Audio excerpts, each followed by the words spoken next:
শীতের দাপটে বিপর্যস্ত হয়ে পড়েছে দেশের উত্তর ও উত্তর পশ্চিমাঞ্চল। এসব অঞ্চলে এখনও বইছে মৃদু শৈত্যপ্রবাহ। আগামী কয়েকদিনে তীব্র শৈত্যপ্রবাহের আশঙ্কা করছে আবহাওয়াবিদরা।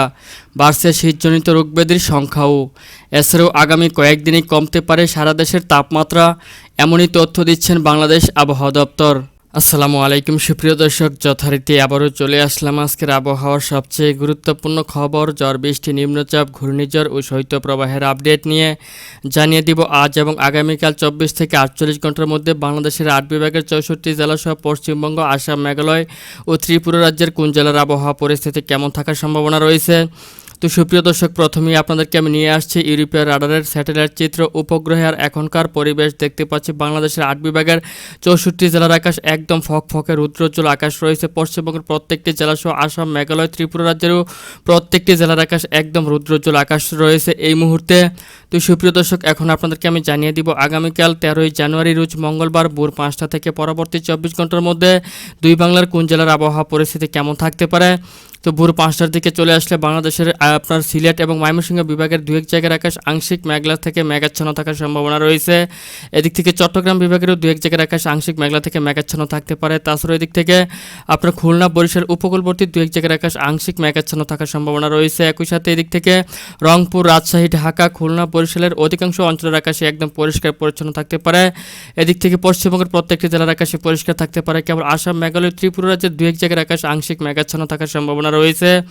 এছাড়া সকাল 8টার পর থেকেই দেখতে পাচ্ছি পুরো বাংলা জুড়েই আকাশ পরিষ্কার হতে শুরু করেছে, রুদ্রোজ্জ্বল আকাশ থাকার সম্ভাবনা রয়েছে। অর্থাৎ সকাল 7টা 8টার পর থেকে রোদের দেখা মিলতে শুরু করবে এবং বাংলাদেশের 8 বিভাগের 64 জেলাগুলোতেই রোদের দেখা মিলতে পারে।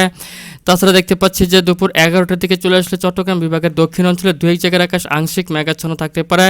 এদিক থেকে বরিশাল বিভাগের উপকূলবর্তী দু এক জায়গার আকাশ আংশিক মেঘাচ্ছন্ন থাকতে পারে। তাছাড়া বাংলাদেশের প্রত্যেকটি অঞ্চলের আকাশে একদম পরিষ্কার থাকার সম্ভাবনা রয়েছে। পশ্চিমবঙ্গ সহ আসাম, মেঘালয়, ত্রিপুরা রাজ্যের প্রত্যেকটি জেলার আকাশে একদম পরিষ্কার থাকতে পারে এবং ভোর 5টা থেকে পরবর্তী 24 ঘন্টার মধ্যে দুই বাংলার দু এক জায়গার আকাশ অস্থায়ীভাবে আংশিক মেঘলা থেকে মেঘাচ্ছন্ন হতে পারে।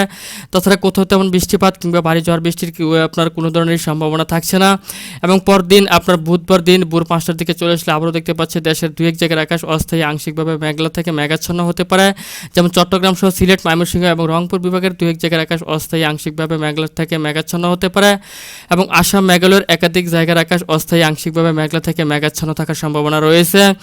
তাছাড়াও যদি আমি আপনার তাপমাত্রা দেখিয়ে দিই তাহলে দেখতে পাচ্ছি মঙ্গলবার দিন সকাল 6টার দিকে দেখতে পাচ্ছি রংপুর, রাজশাহী, খুলনা বিভাগের অধিকাংশ অঞ্চলগুলোতে 11 থেকে 12 ডিগ্রি সেলসিয়াসের নিচে তাপমাত্রা থাকার সম্ভাবনা রয়েছে। তাছাড়া ময়মনসিংহ, সিলেট, ঢাকা, বরিশাল এদিক থেকে আপনার চট্টগ্রাম বিভাগের অধিকাংশ অঞ্চলগুলোতে 14 থেকে 15 ডিগ্রি সেলসিয়াসের তাপমাত্রা থাকার সম্ভাবনা রয়েছে এবং বেলা বাড়ার সাথে সাথে সকাল 7টার পর থেকে দেখতে পাচ্ছি তাপমাত্রা বাড়তে শুরু করবে এবং সারা বাংলাতেই তাপমাত্রা বাড়তে শুরু করবে, রুদ্রোজ্জ্বল আকাশ থাকার সম্ভাবনা রয়েছে।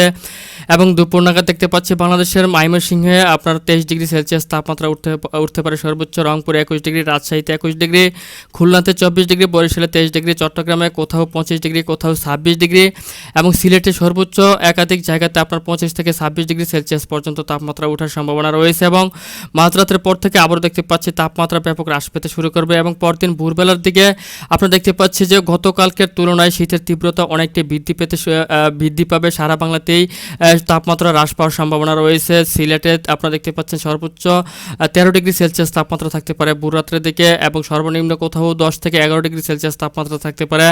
ময়মনসিংহে 10 থেকে 12 ডিগ্রি, রংপুরে আপনার 11 থেকে 12 ডিগ্রি, রাজশাহীতে কোথাও 10 ডিগ্রি, কোথাও 11 ডিগ্রি, কোথাও 7 থেকে 8 ডিগ্রি সেলসিয়াসও তাপমাত্রা থাকার সম্ভাবনা রয়েছে। খুলনা বিভাগের একাধিক অঞ্চলগুলোতেই 11 থেকে 13 ডিগ্রি সেলসিয়াসের তাপমাত্রা থাকার সম্ভাবনা রয়েছে। তবে বরিশাল, ঢাকা এবং চট্টগ্রামে আপনার সর্বোচ্চ 14 থেকে 15 ডিগ্রি সেলসিয়াস তাপমাত্রা থাকার সম্ভাবনা রয়েছে এবং সর্বনিম্ন 11 থেকে 12 ডিগ্রি সেলসিয়াস তাপমাত্রা থাকার সম্ভাবনা রয়েছে।